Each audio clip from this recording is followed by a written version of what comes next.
نحمده ونصلي على رسوله الكريم أما بعد فأعوذ بالله من الشيطان الرجيم بسم الله الرحمن الرحيم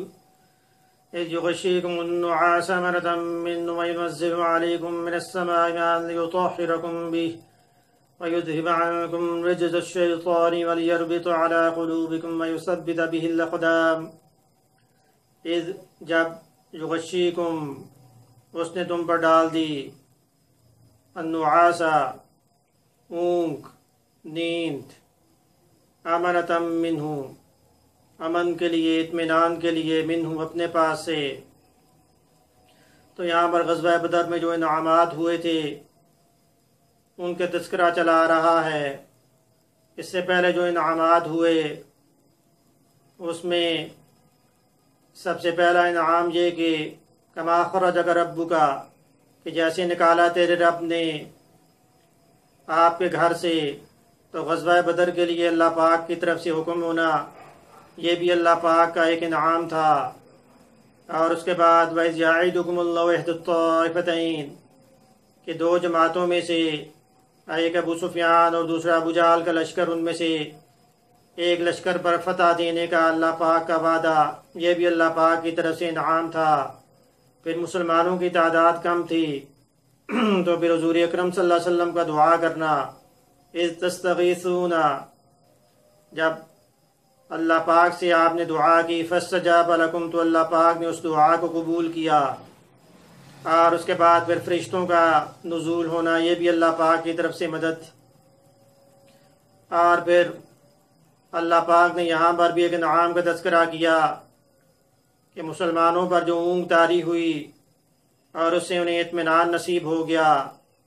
تو اس سے غزوہ بدر کا جو منظر جو تھا اس کو سمجھنا ضروری ہے تاکہ اس بات کی سمجھ آ جائے۔ حضور اکرم صلی اللہ علیہ وسلم جب اپنے لشکر کے ساتھ غزوہ بدر کے لیے نکلے تو کفار نے ایک ایسی جگہ چنی تھی جو اونچائی پر تھی اور مسلمانوں کو نیچے ایک جگہ ملی۔ تو وہاں پر حباب بن منذر رضی اللہ تعالیٰ عنہ نے حضور اکرم صلی اللہ علیہ وسلم سے یہ بات پوچھی کہ ہم جس جگہ پہ رکے ہیں کیا یہ اللہ پاک کی طرف سے حکم ہے یا اس میں آپ کی کوئی مصلحت ہے؟ تو حضور اکرم صلی اللہ علیہ وسلم نے فرمایا اس میں اللہ کا حکم نہیں بلکہ اس میں آپ اپنی رائے بھی دے سکتے ہیں، ہم جگہ کو تبدیل بھی کر سکتے ہیں۔ تو پھر آپ نے صحابی رسول صلی اللہ علیہ وسلم نے ایک ایسی جگہ کا مشورہ دیا جو پانی کے قریب تھی، تو اس جگہ کو چن لیا گیا اور ایک حوض تیار کیا گیا تاکہ پانی کا ذخیرہ کر لیا جائے اور جنگ کے موقع پر اس پانی کو استعمال کیا جا سکے۔ اور سعد بن معاذ رضی اللہ تعالیٰ نے حضور اکرم صلی اللہ علیہ وسلم کو یہ مشورہ دیا اگر آپ چاہیں تو ہم آپ کے لیے ایک صاحبان ایک خیمہ جو ہے وہ تعمیر کر دیں جہاں پر صرف آپ ہی رکیں، اور ایمرجنسی کی صورت میں اگر مسلمانوں پر کوئی مشکل وقت آ جائے تو آپ اپنی سواری پہ سوار ہو کر آپ مدینہ چلے جائیں اور وہاں سے مسلمانوں کے لیے کوئی فوج یا امداد لے آئیں۔ تو حضور اکرم صلی اللہ علیہ وسلم اس خیمے میں ابو بکر صدیق رضی اللہ تعالیٰ عنہ کے ساتھ جو ٹھہرے۔ تو مسلمانوں کی تعداد کم تھی، مسلمانوں کے دلوں میں خوف تھا،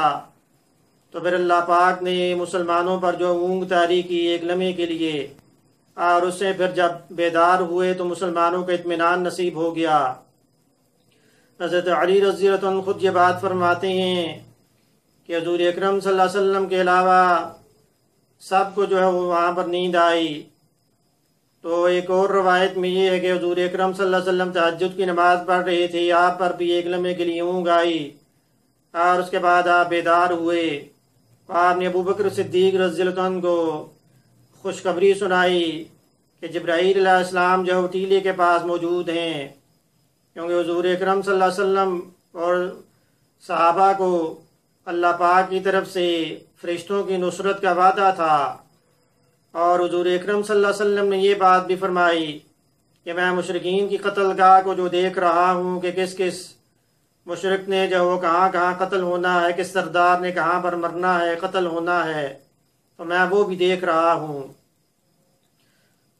تو یہاں پر غشی کا طاری ہونا اللہ پاک کی طرف سے مدد تھی۔ اذ کا مطلب ہے جب، یغشیکم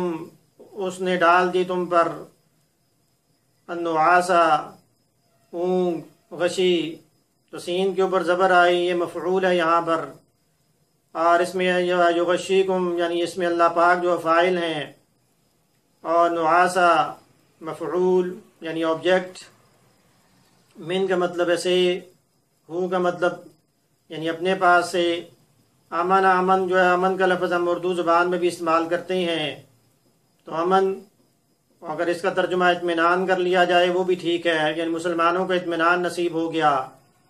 وَيُنَزِّلُ اور وہ نازل کرتا ہے یا کرے گا، یعنی پریزنٹ یا فیوچر ٹینس ہے، لیکن یہاں پر جب واقعہ بیان ہوا تو اللہ پاک نے یعنی نزول کیا، علیکم تم پر،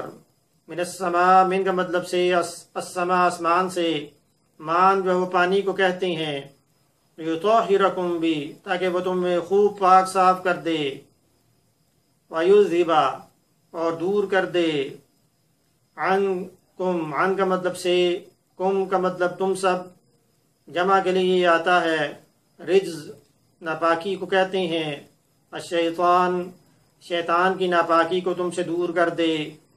یعنی شیطان جو وسوسے ڈال رہا تھا کہ آج تمہاری تعداد کم ہے، آج تم جیت نہیں سکتے، تو ان وسوسوں کو دور کرنا، شیطان کی ناپاکی کو دور کرنا، اس سے تمہارے دلوں کو خوب پاک صاف کر دینا۔ تو بارش کا مقصد یہ تھا۔ دوسرا مقصد یہ کہ مسلمان جس جگہ پر موجود تھے وہ ریت والی جگہ تھی، جب بارش ہوئی تو وہ جگہ دب گئی اور مسلمانوں کی موومنٹ میں تیزی آ گئی، اور کفار جہاں موجود تھے وہاں پر مٹی پہلے سے موجود تھی، اور بارش ہونے سے وہ جگہ سلپری ہو گئی اور ان کے لیے وہاں پر موومنٹ مشکل ہو گئی،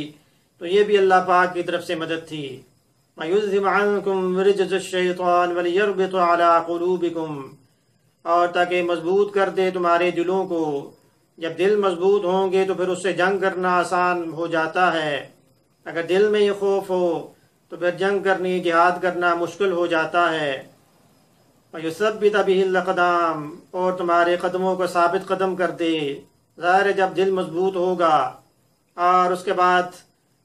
قدم بھی پھر ثابت قدم، یعنی جم کر جو ہے مسلمان لڑ سکتے ہیں۔ حد سے نہ گزر سیلاب نہ بن، چکر میں نہ پڑ گرداب نہ بن، من ہلکی سی ایک موج مگر جس موج پہ دریا ناز کرے۔ تو صحابہ کرام نے وہاں پر ایسے ایسے بہادری کے جوڑ دکھائے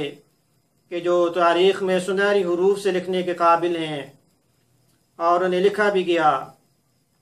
تو وہاں پر مسلمانوں کی اس طرح مدد ہوئی، اور اس کے بعد پھر مدد ہوئی یوحی رب کا، کہ جب وحی کی تیرے رب نے، رب کا یعنی با کے اوپر پیش ہے تو یہ سبجیکٹ ہے، جب وحی کی تیرے رب نے، الہ کا مطلب طرف، ملائکہ فرشتوں کی طرف، انی یہ کہ بے شک میں، معکم، مع کا مطلب ہوتا ہے ساتھ، کم تمہارے ساتھ، فثبتوا الذین آمنوا پس ایمان والوں کو تم ثابت قدم رکھو۔ تو اللہ پاک نے فرشتوں کی طرف یہ وحی کا نزول کیا کہ ایمان والوں کو تم ثابت قدم رکھو۔ سألقی، سین کا مطلب ہے پس، القی ان قریب میں ڈال دوں گا، فی کا مطلب میں، قلوب قلب کی جمع ہے، الذین وہ لوگ، کفروا جنہوں نے کفر کیا، پاسٹ ٹینس ہے، کیونکہ پاسٹ ٹینس اس کی ایک پہچان میں نے آپ کو یہ بتائی ہے کہ پریزنٹ اور فیوچر ٹینس کے شروع میں یاتین یعنی یا تا نون اور حمزہ آئے گا، اور اس کے علاوہ ہو تو وہ پھر پاسٹ ٹینس، اور بعد جو ہے وہ پھر صیغوں سے تبدیل ہوتے ہیں عربی زبان میں۔ فی قلوب الذین کفروا الرعب فاضربوا پس مارو، فوق الفوق پر، اعناق گردنوں پر، یعنی کفار کو تم قتل کرو۔ جب اللہ پاک کی طرف سے اتنی مدد آ رہی ہے ہر طرف سے، تو اب تمہارا کام یہ ہے کہ کفار کے مقابلے میں جو ڈٹ جاؤ اور انہیں مارو، قتل کرو، جہنم رسید کر دو۔ وَاضْرِبُوا مِنْهُمْ كُلَّ بَنَانٍ اور ان کے پورے پورے پہ جو مارو، یعنی ہر طرف سے مارو۔ اور اس کی وجہ کیا ہے؟ ذَلِكَ یہ، بِأَنَّهُمْ بے شک انہوں نے، شاقوا اللہ وَرَسُولَهُ انہوں نے جھگڑا کیا اللہ اس کے رسول سے۔ تو اللہ ہا کے اوپر بھی زبر، لام و رسولہ، لام کے اوپر بھی زبر، تو یہ دونوں یہاں پر آبجیکٹ ہیں، اللہ اس کے رسول کی نافرمانی کی۔ ومن یشاقق اللہ ورسولہ، وہ جو بھی اللہ اس کے رسول کی نافرمانی کرے گا، فإن اللہ شدید العقاب، فإن پس بے شک، ان اللہ، تو ان کا ایک عمل یہ ہوتا ہے کہ یہ بعد والے جو اسم جو ہوتا ہے اس کو یہ زبر دیتا ہے، تو اللہ کے ہاں کے اوپر زبر اس وجہ سے آ گئی۔ شدید العقاب، سخت عذاب جو ہے وہ اللہ پاک کا جو عذاب ہے وہ بڑا سخت ہے۔ ذالکم فذوقوہ، تو یہ اس وجہ سے اب یہ چکھو۔ وَأَنَّ لِلْكَافِرِينَ عَذَابَ النَّارِ، تو کفار کے لیے جو آگ کا جو عذاب ہے، دنیا میں بھی ان کے لیے جو عذاب اور آخرت میں بھی ان کے لیے بربادی، کیونکہ انہوں نے جو کفر میں تھے، اسلام کو گرانے کی انہوں نے کوشش کی۔ نور خدا ہے کفر کی حرکت پہ خندزن،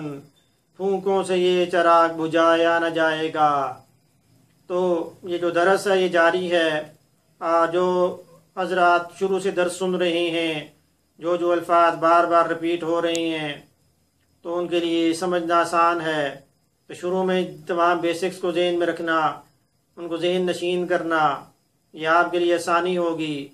اور یہ صرف سورۃ الانفال میں نہیں بلکہ پورے قرآن میں یہ الفاظ استعمال ہوتے ہیں، جیسے اذا اور اسی طرح من، یہ تمام جو الفاظ جو ان کا ترجمہ میں بتاتا جا رہا ہوں، تو آپ ان کو جو ذہن نشین کریں۔ اللہ پاک ہمیں قرآن کریم کو سمجھنے کی اور اس پر عمل کرنے کی توفیق عطا فرمائیں۔ وما علینا الا البلاغ المبین۔